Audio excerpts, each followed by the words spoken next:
జై శ్రీరామ్.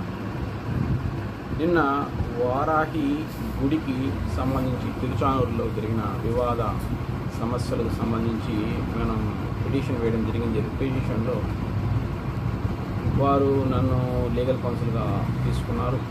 ఈ విషయంగా పిటిషన్ దాఖలు చేయాలన్న ఉద్దేశం కలిగింది. ఎందుకంటే అక్కడ ఏదైతే వివాదాస్పదమైన భూమి అని చెప్తున్నారో ఆ భూమిలో వారాహి టెంపుల్ అనేది గత 6 సంవత్సరాలుగా నిర్మించి పూజా పునస్కారాలు, దీక్షలు, భక్తులు రావడం ఇవన్నీ కూడా జరుగుతుంది. యజ్ఞాలు ఇవన్నీ కూడా జరుగుతున్నాయి. అయితే 14 సంవత్సరాల ముందు అంటే 2014లో ఈ భూమిని కొనుగోలు చేయబడిన వ్యక్తులు ఈ భూమిని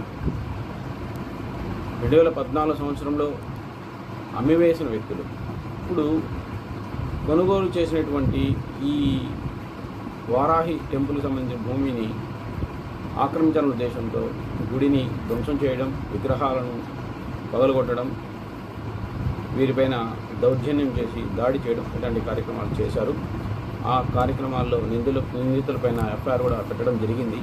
అయితే ఈ భూమి తహసీల్దారు గారు వివాదాస్పద భూమిగా గుర్తిస్తూ ఈ ప్రాంతంలో 164 BNS కింద ఏ వ్యక్తులు కానీ అక్కడ ప్రవేశం చేయడానికి కానీ అక్కడ ఎటువంటి కార్యక్రమాలు కొనసాగించడానికి కానీ నిషేధించారు.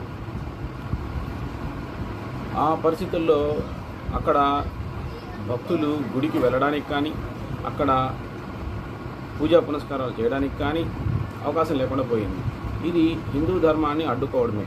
భూ వివాదం ఏమైనప్పటికీ కూడా అక్కడ హిందూ ధర్మానికి సంబంధించిన కార్యక్రమాలు జరుగుతూ ఉన్నాయి. అది 6 సంవత్సరాలు జరుగుతున్నాయి. ఒక వ్యక్తి దాడి చేస్తున్నప్పుడు ఆ వ్యక్తి పైన ఛార్జ్షీట్ దాఖలు చేయాలి, వారిని బైండ్ ఓవర్ చేయాలి. అలా కాకుండా వారి విషయాన్ని పక్కన పెట్టి అది పోలీస్ కేసుగా పరిగణించి పక్కన పెట్టేసి భూమిలో ఎంట్రీ కాకుండా చేయడం అనేది కరెక్ట్ కాదు.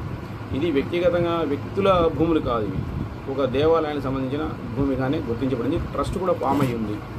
అయినప్పటికీ దీని వివాదాస్పద భూమిగా గుర్తించి తహసీల్దార్ గారు 164 ఆర్డర్ కింద ఎవరిని అక్కడ రానియకుండా అడ్డుపడ్డారు. ఫలితంగా అక్కడ పూజాది కార్యక్రమాలు 9వ తారీఖు నుంచి కూడా నిలిచిపోయాయి.